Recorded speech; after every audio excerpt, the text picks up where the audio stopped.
దేవుని స్తుతి ఆరాధన కార్యక్రమము దేవుడు మనకిచ్చినటువంటి కృప అనేక కార్యక్రమాల దినం అంతట్లో జరిగించుకొని సజీవుడు పాపుల్లో చేరక ప్రత్యేకంగా ఉన్నవానికి స్థుతులు చెల్లించుటకు అల్పులం అయోగ్యులమైనటువంటి మనకు దేవుడు ఇచ్చినటువంటి ఉన్నతమైనటువంటి ఆశీర్వాదము కొరగై దేవుడికి స్తోత్రాలు చెల్లించుకుంటూ చిన్న మాట ప్రార్థన చేసుకొని మనము ఈ యొక్క స్తుతి నైవేద్యపు కార్యక్రమాన్ని ప్రారంభించుకుందాం. స్తోత్రములు తండ్రి, మహాగణుడా అనే ఘనమైన శ్రేష్టమైన నామను వందనాలు దేవా. మరొకసారి రాత్రికాల సమయంలో ఇజ్రాయేలు జయ స్తోత్రముల మీద ఆశీనుడమైనటువంటి దేవుడు నీవు అయ్యా. నూతన ఇజ్రాయేల్గా మార్చబడ్డ మా స్తుతులు కూడా అంగీకరించుటకు మీరు దిగి వచ్చినందుకై నీకు స్తోత్రములు. మాలో ఏ మంచి లేదు, కేవలము నీ కుమారుడైనటువంటి యేసుక్రీస్తు రక్తము చేతనే మమ్మల్ని విమోచించి కడిగి పరిశుద్ధపరిచి నీ కుమారులుగా స్వీకరించి అయా ఈ యొక్క బీద స్తుతులను మీరు అంగీకరించినందుకై నీకు స్తోత్రము చెల్లిస్తున్నాం. దయగల తండ్రి, మీ ఆత్మను మా అందరి మీద కుమ్మరించండి, మీ అభిషేక తైలమును మా అందరి మీద కుమ్మరించండి. సకల పొంచున చీకటి దురాత్మ అంధకార దయ్యపు ప్రేతాత్మ శక్తులను యేసు నామములో మీరు మాకు ఇచ్చిన అధికారమును బట్టి గద్దిస్తూ బంధిస్తూ ఉన్నాం. మీ ప్రసన్నత అందరి మీద కుమ్మరించు. మహిమ ఘనత ప్రభావాలు మీరే పొందమని యేసుక్రీస్తు నామమున ప్రార్థన చేస్తూ ఉంటున్నాం తండ్రి. ఆమేన్, ఆమేన్.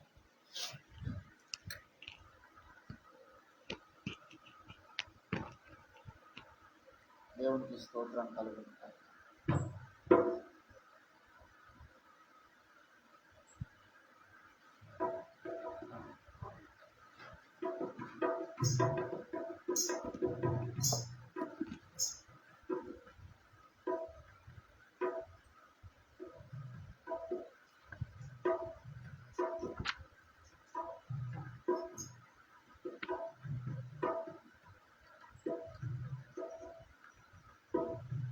క్రైస్తవ కర్షక కదలి రావయ్యా, కన్నులు తెరచి కానవేమయ్యా, కోతకాలము గతించిపోయే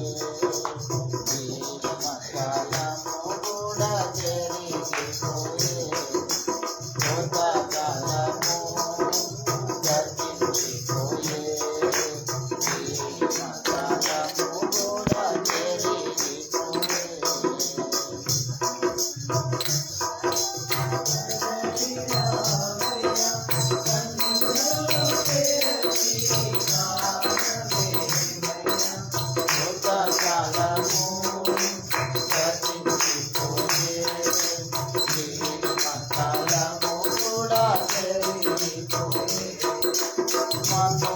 కుమారుడైన క్రీస్తు యేసు మంచి విత్తనమును విత్తెమును.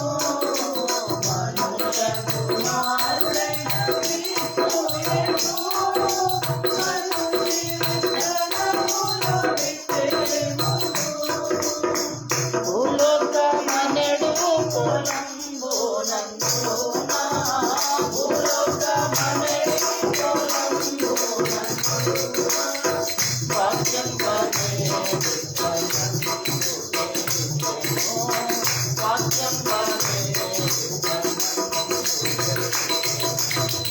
క్రైస్తవ కన్నులు తెరచి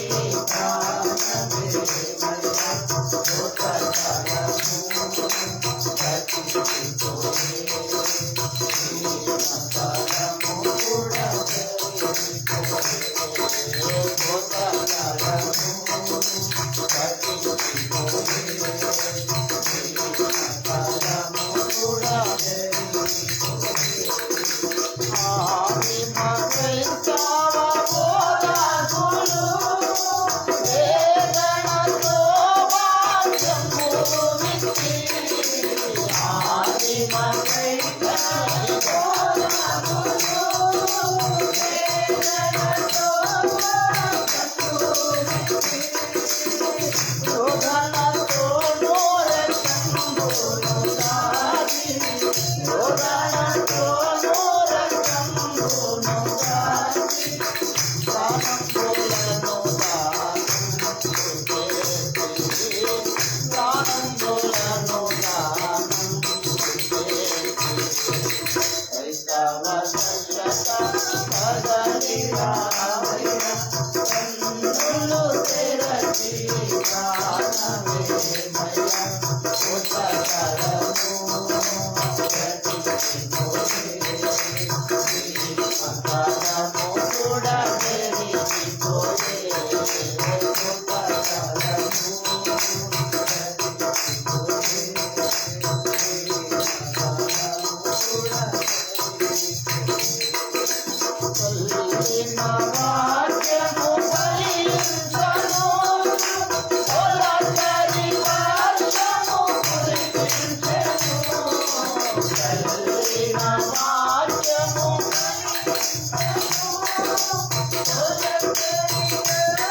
హల్లెలూయా.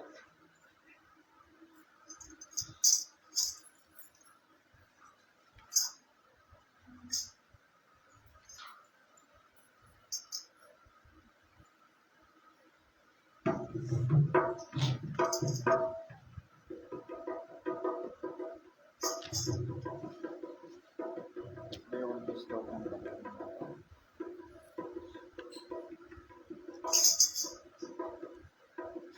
హల్లెలూయా పాటలతో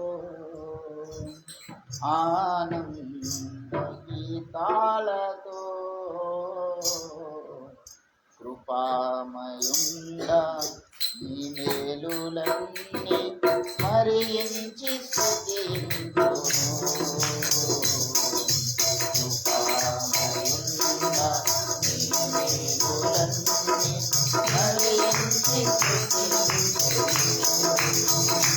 హల్లెలూయా పాటలతో ఆనంద గీతాలతో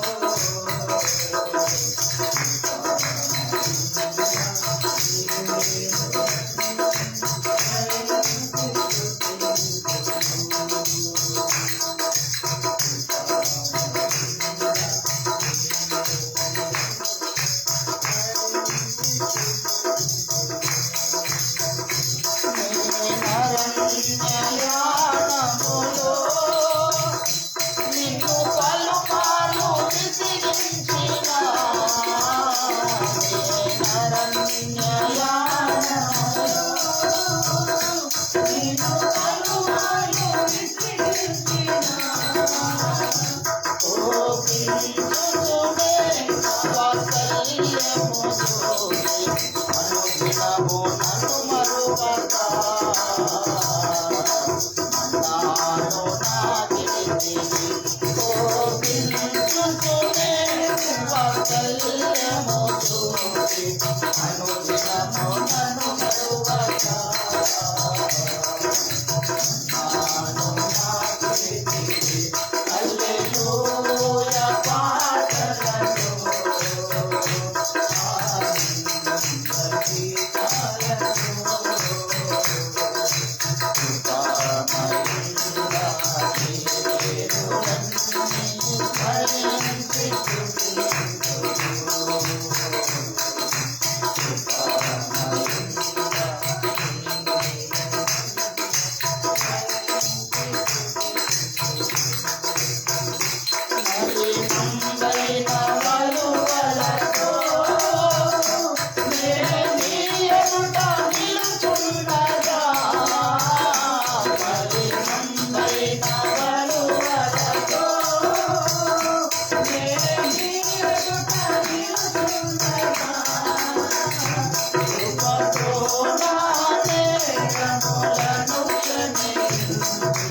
పరిశుద్ధ వస్త్రములతో అలంకరించితివి. కృపతో నా నేత్రములను క్షమించి పరిశుద్ధ వస్త్రములతో అలంకరించితివి. హల్లెలూయా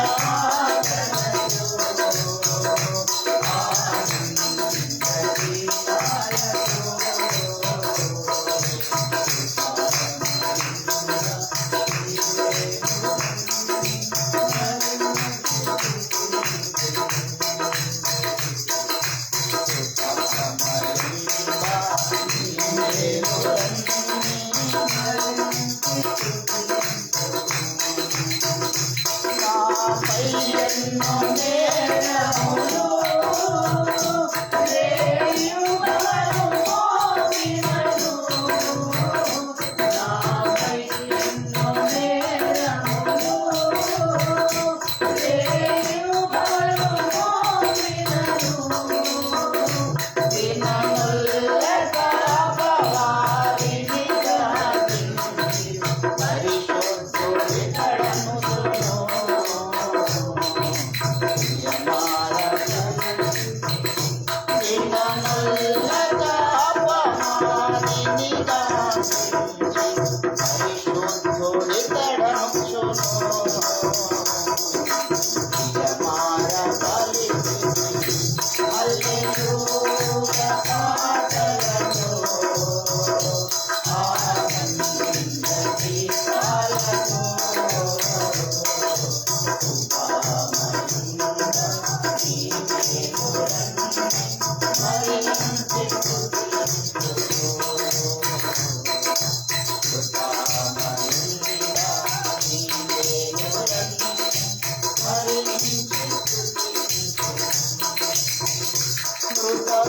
మృతతుల్యుడనగు నన్ను జనముల తండ్రి అని పిలచి మృతతుల్యుడనగు నన్ను జనముల తండ్రి అని పిలచి ఆకాశ నక్షత్ర సమానమైన ఆత్మీయ సంతానము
కృపామయుండ నీ మేలులన్నీ స్మరించి స్తుతింతును.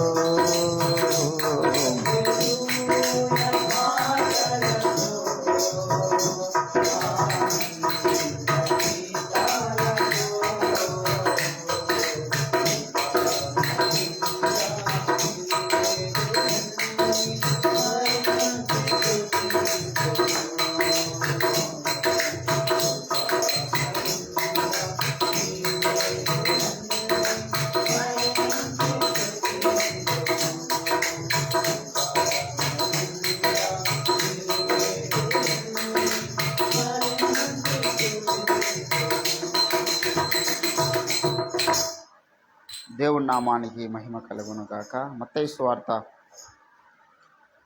18వ అధ్యాయం మనందరికీ సుపరిచితమైన లేఖన భాగము. మత్తయి సువార్త 18వ అధ్యాయం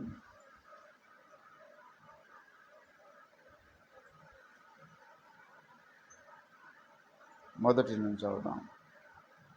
ఆ కాలమున శిష్యులు యేసునొద్దకు వచ్చి, పరలోక రాజ్యంలో ఎవడు గొప్పవాడు అని అడగగా, ఆయన ఒక చిన్న బిడ్డను తన యొద్దకు పిలిచి వారి మధ్య నిలువబెట్టి ఇట్లనెను, మీరు మార్పు నొంది బిడ్డల వంటి వారైతేనే గాని పరలోక రాజ్యంలో ప్రవేశింపరని మీతో నిశ్చయముగా చెప్పుచున్నాను. కాగా ఈ బిడ్డల వలె తన్ను తాను తగ్గించుకుని వాడెవడో వాడే పరలోక రాజ్యంలో గొప్పవాడు. చదవబడిన లేఖన భాగమును దేవుడు మన వెనికిడిలో ఫలింపచేయును గాక. ఆమేన్. ఆమేన్. ప్రభునందు నాకు అత్యంత ప్రియులారా, చదవబడిన లేఖన పరిశుద్ధ భాగములో అనేకమైనటువంటి శ్రేష్టమైన సంగతులు రాయబడి ఉన్నాయి. పరలోక రాజ్యంలో ఎవరు గొప్పవారు? ఎందుకు ఈ యొక్క క్వశ్చన్ వచ్చిందంటే, పరలోక రాజ్యంలో అందరము సమానంగా ఉండామనే ఒక సందేశాన్ని యేసు ప్రభుల వారు ఇక్కడ చెప్తున్నారు. పరలోక రాజ్యంలో అందరం సమానమండి, అక్కడ హెచ్చు తగ్గులు లేవండి, అక్కడ పార్షియాలిటీ లేదండి, ఈ భూమి మీద మనం ఎట్లా బ్రతికినా పర్వాలేదు, నమ్మి మారు మనసు పొంది బాప్సం పొందితే చాలు, పరలోకంలో మనం ఉన్నతమైన స్థానంలో ఉంటామని చాలామంది అపోహపడుతున్నారు. ఏ కులం వారైనా, ఏ మతం వారైనా, ఏ వర్గం వారైనా, ఏ జాతి వారైనా యేసు ప్రభువు వాని రక్తంలో నా పాపాలు కడుగంటే వాడు పరలోక రాజ్యంలో ఉంటారు ఖచ్చితంగా. కానీ పరలోక రాజ్యంలో ఉన్నతమైన స్థితిలో ఉంటారని మాత్రం మనం చెప్పలేం. నరకం తప్పించుకోవడానికి యేసు ప్రభు యొక్క శిలువ రక్తము అవసరము అనేటటువంటి విషయాన్ని మాత్రం మనం ఖచ్చితంగా జ్ఞాపకం చేస్తూ ఉన్నాం. కానీ పరలోక రాజ్యంలో హెచ్చు తగ్గులు ఉన్నాయి. దేవుని బిడ్డలారా, యాకోబు రాసిన పత్రిక 4వ అధ్యాయంలో మీరు గమనించినట్లయితే ఇక్కడ అంటున్నాడు 8వ వచనంలో, దేవుని యొద్దకు రండి, అప్పుడు ఆయన మీ యొద్దకు వచ్చును. పాపులారా, మీ చేతులు శుభ్రము చేసుకునండి, ద్విమనస్కులారా మీ హృదయమును పరిశుద్ధ పరుచుకోండి, వ్యాకుల పలుడి, దుఃఖపలుడి, ఏడవుడి, మీ నవ్వు దుఃఖమునకును మీ ఆనందము చింతకును మార్చుకొనుడి. ప్రభు దృష్టికి మిమ్మును మీరు తగ్గించుకునండి, అప్పుడు ఆయన మిమ్మును హెచ్చించును. భూమి మీద ఎవరైతే ప్రభు కొరకు తగ్గించుకుంటారో వారు భూమి మీద హెచ్చించబడతారని కాదు, భూమి మీద తగ్గించుకున్నవాడు పరలోక రాజ్యంలో హెచ్చించబడతాడు. ప్రతిదీ కూడా వ్యాఖ్యానం ఎట్లుంటుందంటే, భూమి మీద యేసు కొరకు సమస్తము నష్టపరుచుకున్నవాడు పరలోక రాజ్యంలో 100 రెట్లు ఎక్కువగా సంపాదించుకుంటాడు. కొంతమందికి స్పెషల్గా దేవుడు భూమి మీదనే ఆశీర్వాదాన్ని చూపిస్తాడు. యోబుకు భూమి మీదనే చూపించాడు ఆశీర్వాదం, అబ్రహాంకు భూమి మీదనే చూపించాడు ఆశీర్వాదం. కానీ పౌలుకు భూమి మీద ఆశీర్వాదం చూపించలే, పేతురుకు భూమి మీద ఆశీర్వాదం చూపించలే, స్టెఫెనుకు భూమి మీద ఆశీర్వాదం లేదు, సొలొమోన్ రాజుకు భూమి మీద ఆశీర్వాదం చూపించాడు, దావీదు రాజుకు భూమి మీద ఆశీర్వాదం చూపించినాడు, కొంతకాలం రాజుగా జీవించినాడు ఆయన. దేవుని బిడ్డలారా, దేవుని యొక్క చిత్తం కొంతమందికి భూమి మీదనే దేవుడు గణపరుస్తాడు, హెచ్చిస్తాడు, భూమి మీదనే ఆశీర్వదిస్తాడు. కానీ ఎవరైతే ఇక్కడ దేవుడి దృష్టికి తమను తాము తగ్గించుకుంటారో, ప్రభు దృష్టికి మనల్ని మనం ఒక అబ్రహాం అంటే ప్రభు నేను దుమ్మును ధూళిని, ఎవరంటే ఆ మాట అంటున్న మనిషి మామూలు మనిషా? ఆయన దేవుని స్నేహితుడని వ్రాయబడ్డది. Abraham he was a friend of God. What a wonderful testimony he had in his life. మనకు ఆ సాక్ష్యం రావాలంటే చాలా కష్టం. అబ్రహాము దేవుని స్నేహితుడు. ఇదే యాకోబు రాసిన పత్రికలో మీరు గమనించినట్లయితే 2వ అధ్యాయము దయచేసి 23వ వచనంలో, కాబట్టి అబ్రహాము దేవుని నమ్మెను, అది అతనికి నీతిగా ఎంచబడెను అని లేఖనం నెరవేరినట్టు, మరియు దేవుని స్నేహితుడని అతనికి పేరు కలిగెను. He was a friend of God. ఎందుకు ఈ సాక్ష్యం పొందుకున్నాడంటే ఆయన అంటాడు, ప్రభువా నేను దుమ్ము లాంటి వాడను తండ్రి, ధూళి లాంటి వాడను నీ దృష్టికి. ఎంతగా తగ్గించుకున్నాడండి. ఆయన రాజులను జయించిన వ్యక్తి. 450 మంది ప్రైవేట్ సైన్యం ఉంది ఆ కాలంలో ఆయనకు. ఎక్కడ ఓడిపోయిన చరిత్ర లేదు ఆయనకు. కానీ దేవుని దగ్గరికి వచ్చినప్పుడు ఏమంటుండంటే, ప్రభువా నీ దగ్గర నా యొక్క వీరత్వం పనిచేయదు, నీ యొద్ద నా బలము పనిచేయదు, నా ఆర్మీ పనిచేయదు, ఎన్ని రాజ్యములు జయించడానికి ఇక్కడ మ్యాటర్ కాదు. నీ దృష్టికి నేను ఎటువంటి వాడిని? దుమ్ము లాంటి వాడిని. ఏంటంటే ప్రతి భక్తుడు అట్లా అనుకున్నాడే. స్త్రీలు కరిన వారందరిలో బాప్తిస్మం ఇచ్చేవాని కంటే గొప్పవాడు ఎవరు పుట్టలేరు. యేసుక్రీస్తు సాక్ష్యం ఇచ్చాడు. అంటే మోషే కంటే గొప్పవాడు, అబ్రహాం కంటే గొప్పవాడు, దావీదు కంటే గొప్పవాడు, అందరికంటే గొప్పవాడు. మనుషుల్లో స్త్రీ కరిన ప్రతి వాణిలో గొప్పవాడైనటువంటి బాప్తిస్మం ఇచ్చేవాడు. స్త్రీలు కరిన వారందరిలో గొప్పవాడు. కానీ ఏమన్నాడు యేసయ్య? యేసయ్య చూసి ఆయన ఏమన్నాడు? ప్రభువా నీ చెప్పుల వారైన విప్పుటకు నేను యోగ్యుడను. I don't have a qualification to being your servant. నీ చెప్పులు విప్పుదా మన సేవకుడు నాకు ఉండే ఆ భాగ్యం లేదయ్యా. దేవుని బిడ్డలారా, ఎంత తగ్గించుకున్నాడో గమనించండి. పద్మస్ దీపంలో పరవశినటువంటి యోవాను దేవుని చూసిన వెంటనే సచ్చిన వాణి వలె పడిపోయాడంట. సచ్చిన వాణి వలె. దేవుడు అంటే ఆషామాషి విషయం కాదు. What a wonderful personality. దేవుణ్ణి చూస్తామా మనము? ఆయన కృప ఆయన తగ్గించుకొని ఒకవేళ మనల్ని దర్శించాలనుకుంటే చూడడానికి శక్తిని ఆయన ఇస్తే చూస్తాం, కానీ అది మన వల్ల అయ్యేటటువంటి కార్యక్రమం కాదు. చాలామంది విచిత్రమైనటువంటి కోణం. దేవుడు ఉంటే నాకు చూపించండి బ్రదర్ అంటే చూపించడానికి ఆయన మా చుట్టం కాదు, మీ చుట్టం కాదు, పిలవంగా వెళ్తారానికి. ఆయన వస్తే లోకమే ఉండదు, భస్మం అయిపోతుంది, భూలోకమే తట్టుకోదు ఆయన శక్తికి. కానీ కొన్నిసార్లు దేవుడు స్పెషల్గా కొంతమంది కృప చూపించి తగ్గించుకొని వచ్చి కనబడ్డాడు, మాట్లాడాడు ఆయన.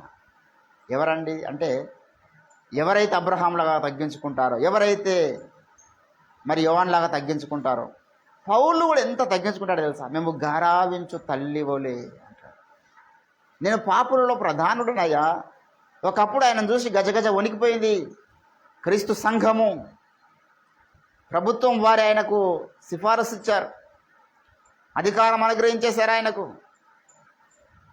ఆ ప్రాంతంలో ఈ నామమును బట్టి బోధిస్తున్న వారందరిని శిక్షించడానికి అధికారం పొందిండండి. పౌలను చూస్తే ప్రతి ఒక్కరు గజ్జుమన్నాడు.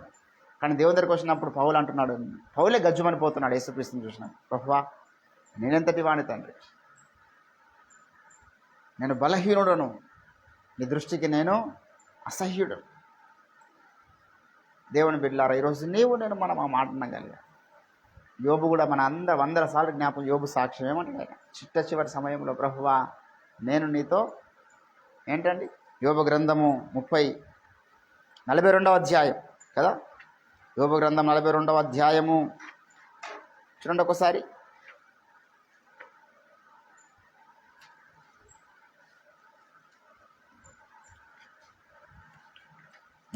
అధ్యాయం మొదటి నుంచి చదువుదాం.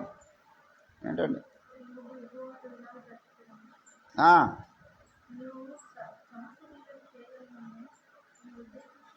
అక్కడ ఒక మాట అంటాడు, 6వ వచనమంట. 5 నుంచి చదువు. వినికిడి చేత నిన్ను గూర్చిన వార్త నేను వింటిని. అప్పటిదాకా మరి పెద్ద మనుషులు చెప్పింది విన్నాడు ఆయన. అంటే వాళ్ళ పితరులు దేవుని యందు భయభక్తులు గలవారు, దేవుని గురించి చెప్తే విని భయభక్తులు కలిగి ఉన్నాడు. వినికిడి చేత నిన్ను గూర్చిన వార్త నేను వింటిని, దేవుని గురించినటువంటి వార్త మనుషులందరికీ కఠినం వస్తుంది. ఎట్లా వస్తుందండి? వినికిడి చేత. అందుకే వినుట వలన విశ్వాసం కలుగుని అంటాడు. వినుట క్రీస్తుని గురించిన మాట వల్ల కలుగుని అంటాడు. ప్రతి మనుషుడు వినుటకు వేగిరపడండి. ఏ కులం వాడైనా, ఏ మతం వాడైనా, ఏ వర్గం వాడైనా, ఏ జాతి వాడైనా, దేవుడు అనేటటువంటి వ్యక్తి మీకు అర్థం కావాలంటే ఫస్ట్ మీకు వినుబుద్ధి ఉండాలి. కనబడాడు ఆయన. చూసే బుద్ధి ఉండొద్దు. దేవుని దగ్గరికి వచ్చినప్పుడు వినే బుద్ధి ఉండాలి. నాకు చూపెట్టు, నేను చూసి నమ్ముతా అనేవాళ్ళు చాలామంది ఉంటారు. చూసి నమ్మే ప్రక్రియగా దేవుడు యాక్సెప్ట్ చేసి అందరు కనబడకుండా పోయినానుకో లోకంలో వేరే మతాలు ఉండవు. కానీ దేవునికి కావాల్సినటువంటి వ్యక్తులు ఎవరంటే వినికిడి చేత ఆయనను గూర్చి విని రావాలి. ఇక్కడ యోబు వినికిడి చేత నిన్ను గూర్చిన వార్త నేను వింటిని, అయితే ఇప్పుడు నేను కన్నులారా నిన్ను చూచుచున్నా. ఎంత వండర్ఫుల్ విజన్ దొరికింది ఆయనకు. విజిబుల్గా దేవుని చూస్తున్నాడు చిట్ట చివరి సమయంలో. కావున నన్ను నేను అసహించుకొని ధూళిలోను బూడిదలోను పడి పశ్చాత్తాపడుచున్నాను. అయ్యో, ఇటువంటి వాని గురించి ఇంతకాలం నేను మాట్లాడింది, ఇటువంటి వాని గురించి నేను చూడాలని ఆశపడ్డది. తట్టుకోగలుగుతావు ఆయన చూసి? ఆయన మహిమను, ఆయన యొక్క గంభీరత్వాన్ని, ఆయన ప్రేమను, ఆయన చూపులో ఉన్న పవర్ ఏంటండి? ఆయన చూపుల్లో ఒక ఆమె సాక్ష్యం ఇస్తున్నది. ఆయన కళ్ళలో చక్రాలు తిరుగుతూ ఉంటాయి. ఇట్లా ఆ చక్రాలు, ఆ పరమతేజు ఏమంటారు, పరమజ్యోతి గారి కళ్ళల్లో చక్రాలు తిరుగుతాయి. ఆ చక్రాలు తిని ఆకర్షించబడ్డాను ఆయన చూపు కంటదాన్ని. యెహోవా దేవుడు నా ప్రేమికుడు. హల్లెలూయా. ఒక కోణంలో ఆమె పిచ్చిదానిలాగా ట్రోల్ అయినా అది వాస్తవ జీవితంలో కొంతమందికి జరిగినటువంటి సంఘటనే. ప్రసన్న బెనర్గారు కూడా పాట రాశాడు. యేసే నా ప్రియుడు నేనేమో ప్రియురాలిని. తప్పేముందండి? సంఘం యేసుక్రీస్తుకు ప్రియురాలు కాదా? దాన్ని కూడా కొంతమంది హవలగాళ్ళు ట్రోల్ చేస్తూ ఉన్నారు. మన ప్రియుడు అయినా what was the wrong it? ఏం లేదు అందులో.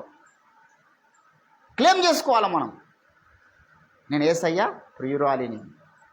దేవుని బిడ్డలారా, ఇక్కడ యోబు ఒక అప్పుడు స్థితి కాదు. చూడకముందు ఒక విధంగా ఉంది ఆయన యొక్క ప్రకృతి. చూసిన తర్వాత మాటలు లేవు, చూసిన తర్వాత రియాక్షన్ లేదు. ఎవడైనా అంతే జీవితంలో. దేవుని దగ్గరికి వచ్చిన తర్వాత దేవుని చూడాలంటే కుతూహలం, ఆశ ఉంటుంది. చూసిన తర్వాత ఇంకా జీవితంలో మళ్ళీ ఎప్పుడు దేవుని చూడాలని అనుకోడు. అంత శక్తి, అంత మహిమ అంటాడు. అందుకే మీరు నన్ను చూసి బతకలేరా బాబా అన్నాడు దేవుడు మోషేతో మాట్లాడు. నన్ను చూసి నేను ఎవడైనా బతకగలుగుతాడా? దేవుడు అంటే అంత చిన్నవాడు కాదండి. మన అంచనాలు మారిపోవాలా? we never expect about that we want to see God.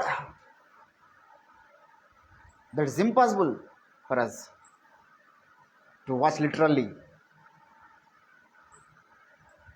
That completely beyond our understanding. ఏమంటాడు? నీ యొక్క మనసుకున్న పరిమితులు అవతలకున్న విషయం అది. ఆయన అగోచరుడు. ఆయన మాత్రమే వసిస్తున్నటువంటి స్థలం ఒకటి ఉన్నది. మనం అటువంటి, అందుకే ఇక్కడ స్థిరపడిపోవాలి మనం. 5వ వచనం యోబు గ్రంథం 42:5 స్థిరపడి, ప్రభువా వినికిడి చేత నిన్ను గూర్చినది వింటిని. దేవుని బిడ్డలారా, భక్తులందరూ దేవుని చూసిన తర్వాత తగ్గించుకుంటారండి. ఇప్పుడు నువ్వు విని తగ్గించుకుంటే ఆ దేవుని గొప్పతనాన్ని విన్నావు, ఆ దేవుని మహిమను విన్నావు, ఆ దేవుడు చేసే కార్యాల గురించి విన్నావు, ఆయన గురించి చరిత్రను విన్నావు. మొన్నటి దిన అయ్యారు చెప్పారు, దేవుని చరిత్ర ఈజ్ హిస్టరీ. హిస్టరీ అంటే అర్థమైంది అతని చరిత్ర. మనం యేసుక్రీస్తు యొక్క చరిత్ర విన్నాం. ఎటువంటి వాడు, ఎంత గొప్ప కార్యాలు జరిగించినాడు. ఎర్ర సముద్రం పాయలు చేసినాడు ఆయన, మన్నాను కురిమించాడు ఆయన. ఎన్ని గొప్ప కార్యాలండి, ఎన్ని క్రియలు జరిగించాడండి, ఎన్ని అద్భుతాలు జరిగించాడండి. విన్నాం చాలు, గజగజ వణుకుచూ సంతోషించామంటాడు. అందుకే బాబు చాలా చేశాడు దేవుడు కార్యాలు ఇవ్వడానికి. గడగడ వణుకుచూ సంతోషించండి దేవుని సన్నిధానంలో. దేవుని బిడ్డ రోజు నీవు నేను మనం అందరం కూడా దేవుని భయం మనలో ఉండాలి. అనుదిన ప్రార్థన, ఒకవేళ నేను ఎక్కడన్నా బయటికి వెళ్ళినా కూడా మీరు చేయాలి కొద్దిసేపు అయినా. ఇక అన్నలేడు కదా సపరేట్గా అనుకుందాం అనుకోదు. అవకాశం ఉన్న కాడికి ఇద్దరైనా ప్రార్థన చేయాలి, ముగ్గురైనా ప్రార్థన చేయాలి, సంఘం నడిపించాలి. నా కర్మగాలు అనుకోవద్దు. మనం దేవుని పని చేస్తున్నాం, దేవుని కొరకు బ్రతకడానికి మనం పిలువబడ్డాం. ఆయన మన అందరినీ గమనిస్తూ ఉన్నాడు. నేను ఎటు వెళ్ళినా అక్కడ ప్రార్థన చేయడానికి ఆటోమేటిక్గా పురుగొలుపుతాను అటు వెళ్ళిన వ్యక్తులకు. సంగ్రహం వెళ్ళానుకో, సరాజు గారిని ప్రేరేపిస్తాను, అన్న ఎవరి దగ్గర ప్రేయర్ చేద్దాం, లేకపోతే మనం ప్రేయర్ చేద్దాం, లేకపోతే నన్ను వాక్యం చెప్పడానికి వెళ్దాం. ఎందుకు టైం వేస్ట్ చేసుకోవాలి? అక్కడ పోయి కూడా ఏదో ఒక లైవ్ పెట్టుకుంటాం, ఏదో ఒక డిస్కషన్ పెట్టుకుంటాం. దేవుని బిడ్డలారా, సమయము చాలా విలువైంది. ఈరోజు నీవు నేను మనం అందరం కూడా ప్రభు దృష్టి తగ్గించుకుందాం, ప్రభు కార్యాల కొరకు తగ్గించుకుందాం, ప్రభు కార్యాభివృద్ధి అందు ఎడతేయాక మనం ముందుకు సాగుదాం. నేను గొప్పవాడిని కాదు, నేను పెద్ద టాలెంటెడ్ కాదు, నేను పెద్ద పేరుగాంచినటువంటి సేవకుని కానీ నాకు ఇచ్చిన కొద్దిపాటి సేవలో, కొద్దిపాటి పరిచర్యలో నన్ను తగ్గించుకొని నమ్మకంగా దేవుని సేవలు కొనసాగితే చాలు. ఉన్న స్థితిలో తగ్గించుకుంటే చాలు. ఈ హెచ్చించుకునే తత్వం సాతానిది.